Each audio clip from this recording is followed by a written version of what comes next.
Good evening, ladies and gentlemen, members of the press. My name is David John Sponheim. I'm running for president in 2016, and I want to show you my kitty cat. There she is. Isn't she cute? And I finally figured out that cats are attention junkies who can't get enough. They were put on Earth for us to have companions, and she's one of the best companions a guy could have. But right now, our country is clearly in need of something more than a cat just to get you to watch our video. We actually are promoting things that the two parties are not able to deal with. At America's Third Party, we have a concept of building new renewable energy solutions that will be cutting edge. Solutions for America's businesses, free enterprise will be spawned in America.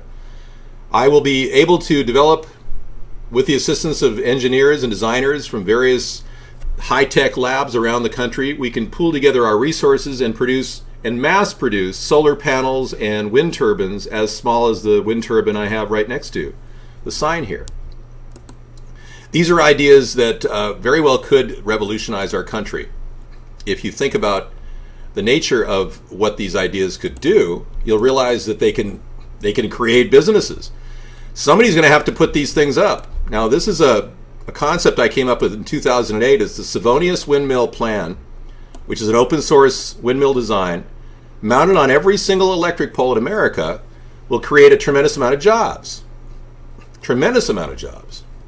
I think my cat likes the idea of getting low-cost electricity, too. This idea is revolutionary. But without the presidency, without the clout of the presidency, I will not be able to promote that idea. Similarly, we have other ideas which could very well save our nation, like legalizing marijuana. We're very much pro-hempoline and pro-legalization at America's Third Party.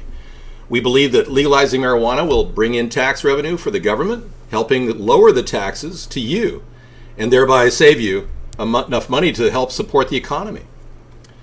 And we have other concepts which the two-party systems do not embrace, like ending war. Ending war would be great, wouldn't it? Be great. Ending war. The concept of war is costing us. The Iraq-Afghanistan war cost us $1.6 billion. $1.6 trillion. I throw these numbers out here because I have never even seen $1 billion or $1 trillion. I have no idea what that money even looks like. But I know our government's spending way too much. And I realize that the only way we're going to solve this incredible waste of money is to get a very fiscally conservative president into the White House, but also a president that can think out of the box.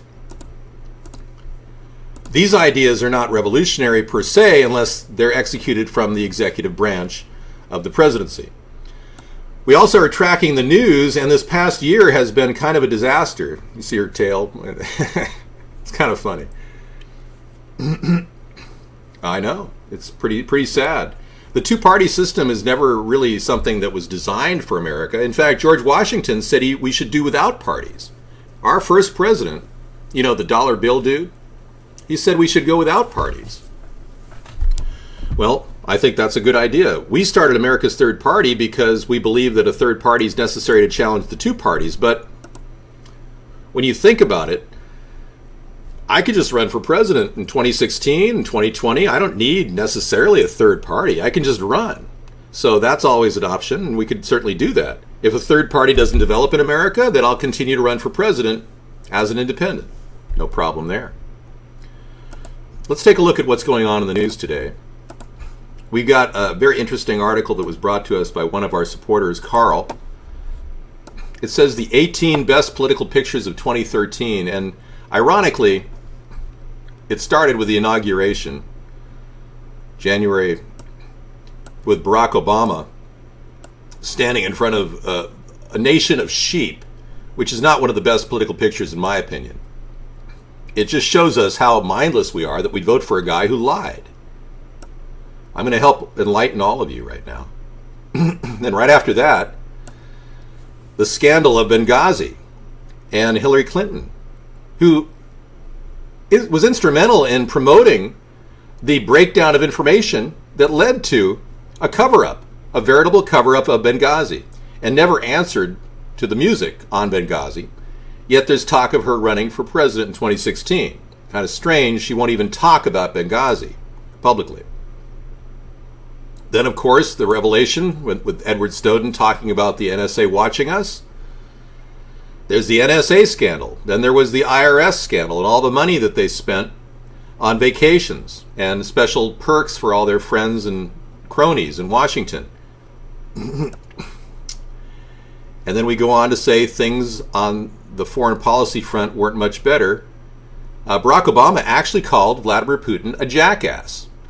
And Vladimir Putin has outstaged and upstaged Barack Obama in the world theater when it comes to peace, when they put together a 100-page report showing that the rebels were the ones behind the chemical warfare attack in Damascus. And Barack Obama has kind of pulled back on that war with Syria idea for a good reason. And I might want to add that we have a Saturday show, an anti-war rally, which we focus on getting our troops home and getting them out of foreign wars. Whereas Barack Obama wants to start rattling that saber. He's a hawkish president. He isn't the president he says he was. He's lied continuously, and we'll get to that in just a second. Then this happened, unable to connect. I'm not sure what that is. Oh, that's right, healthcare.gov. Nobody could connect. Even Barack Obama has not gotten his healthcare insurance yet. And to this day, they never met the deadline, by the way, on November 30th. They didn't meet the deadline because Barack Obama never even read the Affordable Care Act. He essentially rubber-stamped everything, and now we have a waiting plan for all these people, and 4 million people who have pre-existing conditions have been cut from the healthcare position. We just talked to Jersey in our room, who said that he's paying $1,000 more per year as a result of this Obama care ridiculous legislation. And then, of course, the selfie that just happened recently when Barack Obama went to Nelson Mandela's memorial, and he's out there taking pictures. These people live in a private society. They are in a subculture of greed and corruption. David Cameron, there with Denmark's Prime Minister Helle Thorning-Schmidt, taking a selfie, while Michelle Obama stands off to the side. Apparently she wasn't angry. She just was, had her typical look on her face, which is, in my opinion, looks very un-First Lady-like. Then we move on from there to the problem between the Republicans and Obama and how it's turned into a face-off between these two parties. Not good. Then number 8, Ted Cruz became the face of the no retreat, no surrender crowd. 24-hour-long filibuster to stop Obama's health care law, and people like Jon Stewart were making fun of him the whole time, talking about his Dr. Seuss green ham and green eggs and whatever. Was an attack on Ted Cruz's fiscal conservancy and his ideas that are very simple and clear, that Obamacare cannot be funded. We just can't afford it. And I wish Obama had listened at the early stages. But apparently he lied, and he won't even admit he's lying. But Ted Cruz has taken the heat. And it didn't work, but it did lead to a government shutdown that Republicans got blamed for. That's how the news is framing it. But in reality, Barack Obama knew full well that the government shutdown was going to happen, sequestration was going to happen. It was inevitable. So why is it Barack Obama isn't cutting the budget by $2 trillion like he said he was going to do in 2008? Why has he become just like George W. Bush? The same old, same old. And then the "are you kidding me" moment with John Boehner. Now, I've not seen these pictures. This is the first time I've seen these pictures. Add it all up and you get a Congress that's less popular than car salesmen. Now, this whole thing is coming out of the Washington Post site. And then, of course, Anthony Weiner had a return trying to become mayor of New York City, and his wife even stood by him, but that didn't help. And the court of public opinion pretty much got rid of Anthony Weiner. He withdrew from the race. And then, of course, let's not forget the Toronto's Mayor Rob Ford, who took center stage. You see, the American people are being sidetracked by a lot of nonsense. Talking about a mayor who's a coke addict, crack addict, whatever addict, won't quit, won't leave.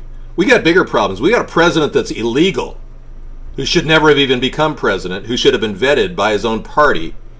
We've got that problem. And there's another picture of him sleeping there and yawning. And who cares about Rob Ford? And the number 15 is, oh yeah, Chris Christie had a great year. He had his bypass surgery and he lost 25 pounds. Wow, whoop-de-doo. And he's still overweight. You see how this media is framing this whole thing? It's kind of funny as we watch the media frame things. And New Yorkers fell in love with the de Blasio family, the new mayor of New York City. And what else happened? Number 17, Minnesota Governor Mark Dayton looks like he's having a good time alongside Vikings owner.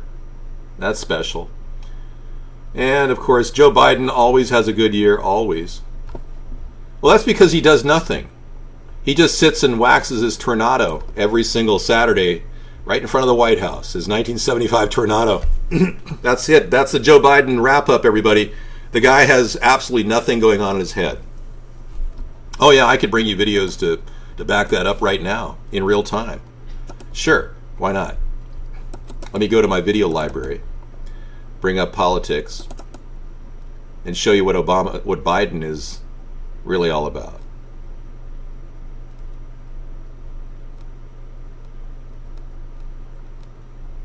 He's a Zionist. That's right. Israel is not the cause of Iraq. Pollard should be given leniency. I am a Zionist. You don't have to be a Jew to be a Zionist. Wow. Bad audio connection there. I've got a couple other things I want to show you before we wrap up this video. Let's see. Let's not talk about the nuclear devastation at Fukushima because we talk about that too much already. Hopefully TEPCO can get their act together, but most likely not. Meaning we still have an ongoing problem that our president cannot possibly address. In fact, Barack Obama has become a hodgepodge of favorite catchphrases. This is about all he's become, and a guy who reads off a teleprompter. All your great hopes of change have amounted to this. This from the Daily. Going forward, here's the deal. Now, let me be clear. So we must be clear. And so I want to be very clear here. Clear. I also want to be clear about what we will not be doing. But make no mistake. None of this will be easy. It isn't easy. It won't be easy. It wasn't easy. To win the future, that's how we'll win the future. That's how we will win the future and helps us win the future. And it's how America will win the future. An America that wins the future and will help us win the future. And America will win the future in this century just like we did in the last.